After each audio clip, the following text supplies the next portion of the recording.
Hey everyone, welcome back to Corporate Decoder, the place where we decode the money-making secrets of the world, just like a wizard finds them in ancient scrolls. Today we are diving deep into a financial report from an exciting player in the medical device space, Vivani Medical Incorporated. You know, those companies trying to make treatments last longer and be more effective, well, Vivani is right there. At the forefront trying to make drug implants that deliver medicine for months at a time instead of just a few days or weeks. This is their latest quarterly report, a Form 10Q for the period ending the 30th of September 2025. So what does this report tell us about where Vivani stands right now? Let us break it down. Alright, first up, let us look at the company's financial snapshot. The balance sheet as of the 30th of September 2025, Vivani had about $25 million in total assets. A drop from over $41 million at the end of the previous year. A big chunk of that decrease came from cash and cash equivalents, which fell from over $18 million to a much smaller $2.6 million. That is a significant change, a dramatic decrease in readily available cash. This could mean they are spending money quickly or perhaps have recently made big investments, but it is definitely something to watch closely. Now let us glance at the other side of the balance sheet. The total liabilities remain pretty steady around $23.7 million for 2025 compared to about $23.9 million in 2024. This means their short-term and long-term debts and obligations have not changed dramatically. Interestingly, the stockholders' equity took a hit. It went from over $17 million at the end of 2024, down to a little over $1.3 million by the 20th of September 25. This street EEP decline is largely due to an increase in accumulated deficit, meaning the company has lost more money than it has made over its lifetime, and the issuance of more stock which dilutes the value of existing shares. Now let us dive into how the company is performing financially, the statements of operations.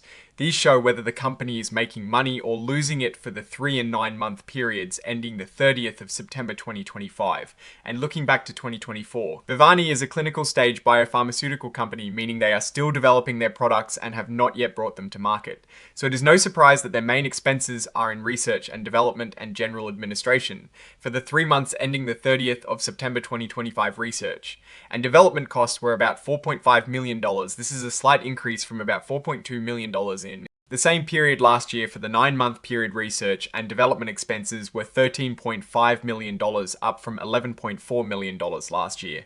The company states this increase in R&D is primarily from their biopharma division. General and administrative expenses also saw a small increase in the 3 months ending the 30th of September 2025. These were $2.2 million compared to $2.1 million in the prior year. For the 9 months, they were $7.3 million, up from $6.8 million. This is attributed to higher professional services costs from both their biopharma and neuromodulation divisions. And what about the bottom line? Are they profitable? Unfortunately, not in the 3 months ending the 30th of September 2025. Vivani reported a net loss of about $6.5 million.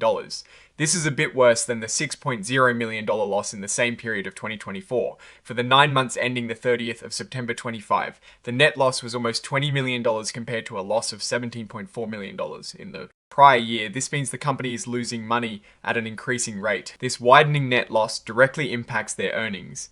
Per S-Hair for the 3 months ending the 30th of September 2025, the net loss per S-Hair was $0.11, the same as the previous year. For the 9 months ending the 30th of September 2025, the loss per share was $0.34, an increase from $0.32 in the prior year, so each share is now representing a larger piece of the company's losses. Looking at the statement of stockholders' equity for the 9 months ending the 30th of September 2025, we can see the impact of all these financial activities. The balance at the beginning of the year, the 1st of January 2025, was about $17.6 million, but by the 30th of September 2025, it had dropped dramatically to just $1.3 million.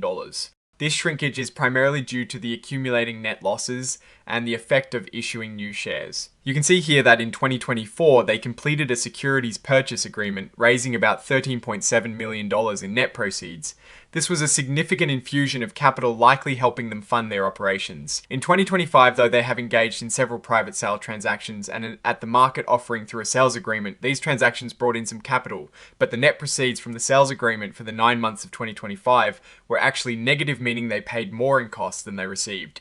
In proceeds, this is a concerning sign suggesting their fund. Fundraising efforts are becoming less efficient. Now let us look at cash flows. This tells us where the company's money came from and where it went. In the 9 months ending the 30th of September 2025, Vivani used about $17.6 million in cash from its operating activities. This is a notable increase from the $15 million used in the same period in 2024. As expected from their net losses, their operations are consuming a lot of cash. Investing activities show spending on long-term assets like property and equipment in the 9 months of 2025. They used about $900,000 for these purposes, which is higher than the $260,000 used in 2024.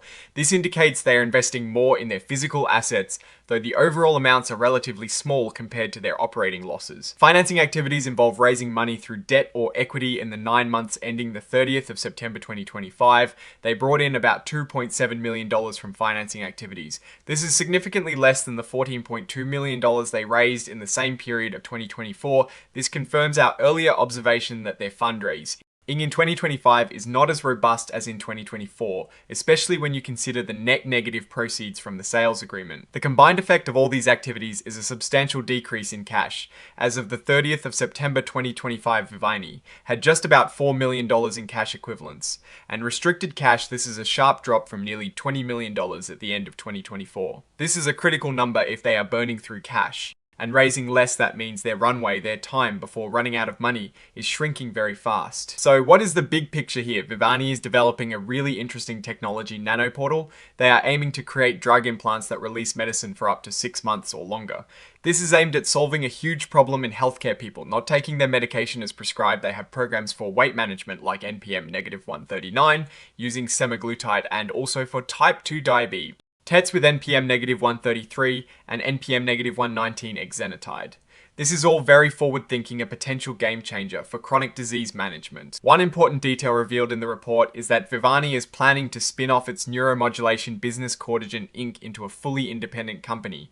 This is a strategic move to let each business focus on its own path. The spin-off is planned for late 2025, which could significantly change Vivani's structure and its financial future. Now, every company has risks and Vivani is no exception. The report highlights their substantial need for additional financing. Failure to secure this capital could force them to slow down or even stop their development efforts. This is a major concern given their current cash burn rate and the increasing cost of their research and development efforts. They also mention the impact of global economic and political events, inflation, geopolitical disruptions, and health crises. These are all external factors that can create a lot of uncertainty for a company trying to establish itself. Finally, what is my take on this? Looking at the numbers, Vivani is clearly in a high-risk, high-reward phase. Their technology is promising and addresses a real need in healthcare. However, the rapidly declining cash reserves coupled with lower than anticipated fundraising in 2025 compared to 2024 is a significant concern. The increased spending on R&D is expected for a company at this stage, but without a clear path to revenue generation, soon the need for capital becomes even more urgent. The planned spin-off of Cortigen could unlock value for both companies, but it also means Vivani will need to stand on its own 2 feet financially, even more so. While the science behind Vivani's implants sounds revolutionary, the financial reality right now is that they are burning through cash and need to secure substantial new funding to continue their journey. It is a classic biotech gamble. Alright, that is our breakdown of Vivani Med. Ickle's latest financial report. What is your take on these numbers and what they signal for the company's future? Drop your thoughts in the comments if this analysis was valuable. Hitting that like button really helps. And subscribe for more deep dives. Don't forget to check out the Discord in the description for more corporate insights and discussions. Thanks for watching. See you next time.